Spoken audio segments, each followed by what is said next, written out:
Okay guys, meron tayo rito nga Mitsubishi Pajero 2011 model. Yan, bali ang problema nito guys, bagsak ang karga ng alternator. Yan, bali ito guys yung may-ari. Sir, anong napansin mo sa sasakyan mo, sir?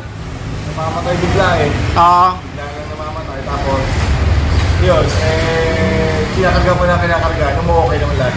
Kaya lang nalolobat uli. Yan, sige sir, testing muna natin sir. Start mo nga sir.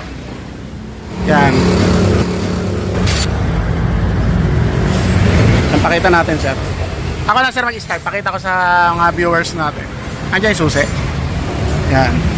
Ito guys, ang una nyong check, dapat iilaw yung battery indicator kapag in-on ang susi. Yan, nakailaw naman guys yung battery indicator. Yan, yung sign ng battery indicator. Yan. Kailangan guys, kapag in-start, mamamatay yan. Sir, naka-park mo.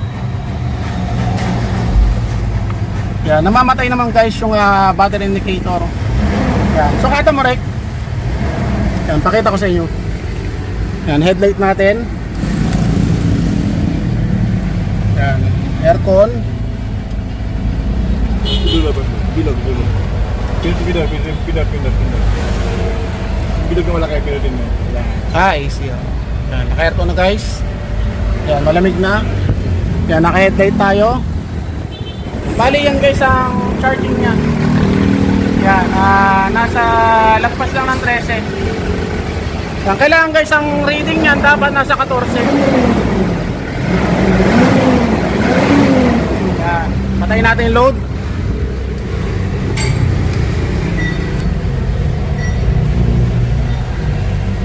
Yan, patay na. Ito sir, wala pa rin sa 14. Patay na yung ano yan sir, load. Yan, patay natin. Yan, kapag ganito guys, sir dito ka sir. Ang una nyong i-check yung rec, tanggalin mo nga to, Gis. Kaya ang una nyo i-check guys, pag ganyan na namamatay naman yung battery indicator pero bagsak ang karga, i-check nyo guys yung belt. Yan, tatanggalin nyo lang to guys. Yan, wag nyo munang ipapagawa yung alternator kasi kapag napunta kayo sa ibang gawaan guys na medyo puro pera lang, yan, medyo mapapagastos kayo. Yan, tulad nito ni sir, sabi ko sa kanya may problemang ang alternator. So chinek ko muna. Tanggalin niya. Chinek ko muna guys yung belt. Yan, napansin ko medyo maluwag. Yan, ito guys, natanggalan natin yung sa intake niya. Ito sir, yan, sobrang luwag. Sir, kita mo?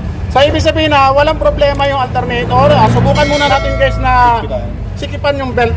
Ganyan na gagawin nyo guys. Yan, asa yan. Bali meron yan dito guys na luwagan sa ibabaw. Alis may ilaw rin na against the electric. Yan, ito guys, nasa ibabaw na alternator yan. Tapos meron yan dyan sa likod guys na adjuster. Yan. Yung bawse guys, yan. Sa bracket yan guys. Yan, siya nga hatak guys kapag niluwagan nyo to nasa ibabaw. Yan. Siyempre, kailangan nating tanggalin muna yung battery. Tanggalin mo rin yung battery. Para sa safe lang. Yan, negative guys, ang tatanggalin nyo. Yan, sana kapag sinikipan natin yung belt at gumagana na maayos para hindi nagagastos yung may-ari ng alternator o palit alternator o palit pyesa. Ano ito guys, luluwagan nyo to. May tinggayan.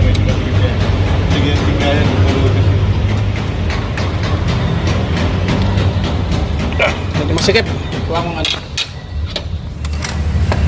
Yan, bali 12 na lyabe. May tinggayan. Kaya lagyan ko yan kasi Mura-mura ka.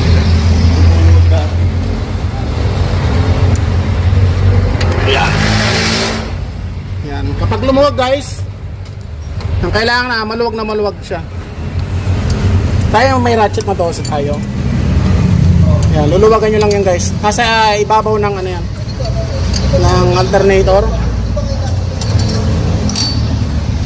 Yan, tapos guys, kung meron kayong 12 na ganito, yabi na may ratchet. Yan, para mas madali. Yan. Sisikipan nyo lang yan guys. Ito. Tinan mo Rex sa likod. Yan ito guys. Ang pagsikip niyan guys, clockwise. Kailangan guys medyo tansyahin nyo lang pagsisikip. Kasi kapag sobrang sikip, maaaring masira ang bearing ng alternator.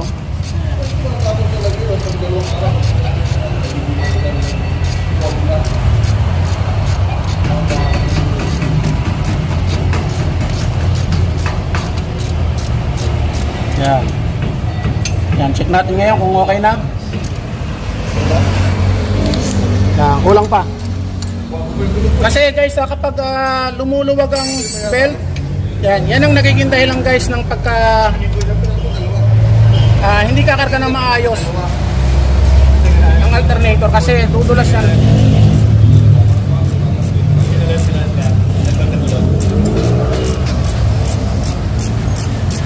Yan. Ito sir, oh. Kailangan sir, sisikip siya. Kasi kanina napakaluwag. Pero ito guys, yung belt niya, medyo lubog na rin. Yan. Pero ito, okay pa naman yan. Testing muna natin.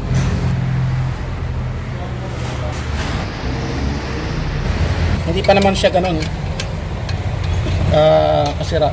Makalubog. Sir, sa palagay mo, kakarga na?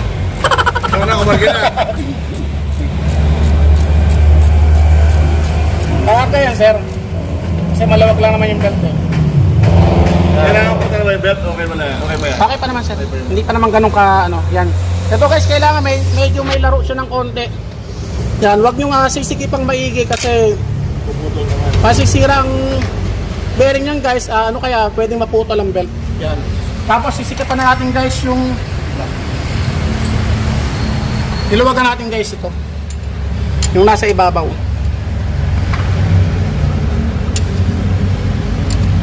Sa Mitsubishi Montero guys, nandyan din nakakapwesto ang alternator. Wala siyang vacuum sa puwet ng alternator. Bali, diesel engine to guys. Ano makina to sir? 3.2. 3.2 Mitsubishi Pajero 2011 sir. 2011 na contact. Yan. Ngayon siyempre testing natin. Lagay natin guys. Ito. Kapit muna natin guys kasi baka mag-check engine. Yan. Susoksok nyo lang guys. Yan. Ngayon testing natin.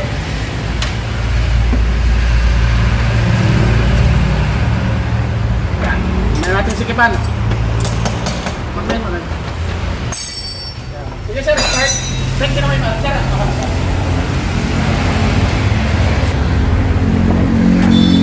Yan, testing ulit natin. Kailangan mamatay yung battery indicator. Yan, ito guys yung battery indicator. Sana kumarga na maayos. Kailangan guys 14. May ilaw at saka aircon. O sir, problem solved. Yan. Guys, kitang-kita naman, walang cut yan ha. O sir, okay ba? Okay, good. Salutan natin. Yan, headlight. Yan, AC. Malamig pa aircon sir O sir o. Guys, kitang-kita naman, 14.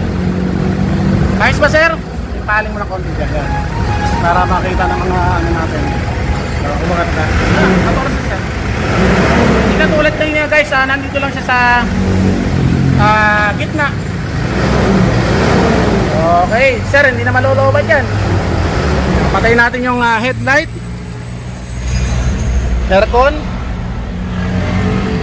Tapos ito guys, yung battery indicator. Yan, hindi siya nakailaw.